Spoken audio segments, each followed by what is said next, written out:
Commentaire de saint Thomas d'Aquin sur l'Évangile de Jean, chapitre 7, suite. C'est pour cela que Moïse vous a donné la circoncision, non qu'elle vienne de Moïse mais des pères, et vous donnez la circoncision à un homme le jour du sabbat, alors qu'un homme reçoit la circoncision le jour du sabbat pour que ne soit pas violée la loi de Moïse. Vous vous indignez contre moi parce que j'ai rendu saint un homme tout entier le jour du sabbat. Le Seigneur les convainc ici de s'être troublés de manière injustifiée. Il rapporte d'abord le commandement qui leur a été donné par Moïse, puis il montre leur œuvre, enfin il argumente à partir de l'un et de l'autre. Le commandement de Moïse est à propos de la circoncision, c'est pourquoi il dit pour cela, c'est-à-dire pour signifier mes œuvres. Moïse vous a donné la circoncision. Car la circoncision a été donnée comme un signe, ainsi qu'on le lit dans la Genèse. Cela sera pour vous le signe de l'alliance entre moi et vous. Genèse, chapitre 17, verset 11.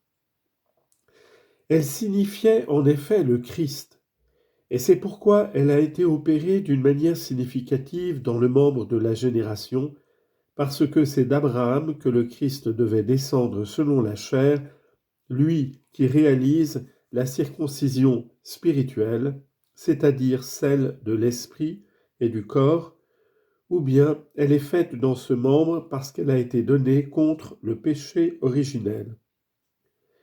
Que Moïse ait donné la circoncision, l'Écriture ne le rapporte pas expressément, si ce n'est dans l'Exode, où il est dit « Tout esclave acheté sera circoncis ». Exode chapitre 12, verset 44, et Lévitique chapitre 12, verset 3. Mais si Moïse a donné la circoncision, ce n'est cependant pas comme étant chargé de l'instituer, parce qu'il n'est pas le premier à avoir reçu le commandement de la circoncision, mais c'est Abraham, comme le dit la Genèse, chapitre 17, verset 10. Quant aux Juifs, il donnait la circoncision le jour du sabbat. Cela parce qu'il a été commandé à Abraham de circoncire son fils le 8e jour. Il le circoncit le 8e jour comme Dieu le lui avait prescrit. Genèse chapitre 21, verset 4.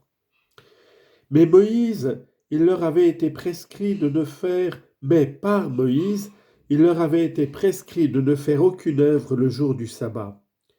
Or, il arrivait parfois que le 8e jour après le sabbat, que le 8e jour après la naissance soit celui du sabbat. Et ainsi, en donnant la circoncision à l'enfant ce jour-là, il transgressait les commandements de Moïse au nom de celui des pères.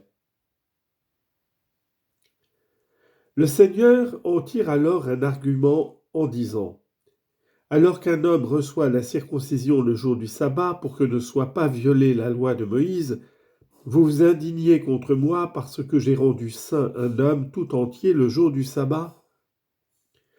Notons ici que cet argument tire son efficacité de 3 considérations, dont 2 sont explicites et la 3e sous-entendue.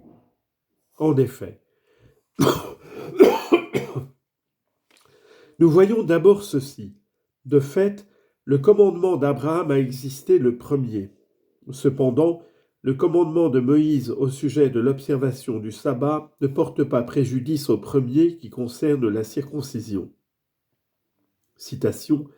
Or je dis ceci, la loi qui a été donnée 430 ans après n'annule pas l'alliance confirmée par Dieu de manière à éliminer la promesse. Galates chapitre 3 verset 17. C'est pourquoi le Christ en tire argument. Bien que dans les lois humaines, les dernières aient force sur celles qui existaient auparavant, cependant dans les lois divines, les premières sont d'une plus grande autorité. Voilà pourquoi le précepte de Moïse au sujet de l'observation du sabbat n'a pas force sur le précepte donné à Abraham au sujet de la circoncision. Il me concerne donc beaucoup moins, moi qui réalise ce qui a été disposé par Dieu avant la fondation du monde. Confère Jean chapitre 17 verset 24, Éphésiens 1,4, première lettre de Pierre, chapitre 1, verset 20. En ce qui regarde le salut des hommes, figuré dans le sabbat.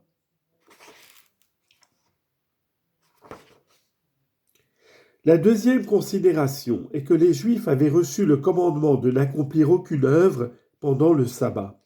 Cependant, ils accomplissaient ce qui avait trait au salut particulier. Le Christ dit donc, si vous, à qui il a été commandé de ne rien accomplir pendant le sabbat, vous recevez ce jour-là la circoncision qui est un salut particulier, c'est pourquoi elle est réalisée dans un membre particulier. Et si vous faites cela pour que ne soit pas violée la loi de Moïse, d'où il est évident que ce qui appartient au salut ne doit pas être omis le jour du sabbat, combien plus l'homme doit-il donc faire en ce jour ce qui a trait au salut universel? Vous ne devez donc pas vous indigner contre moi parce que j'ai rendu saint un homme tout entier le jour du sabbat.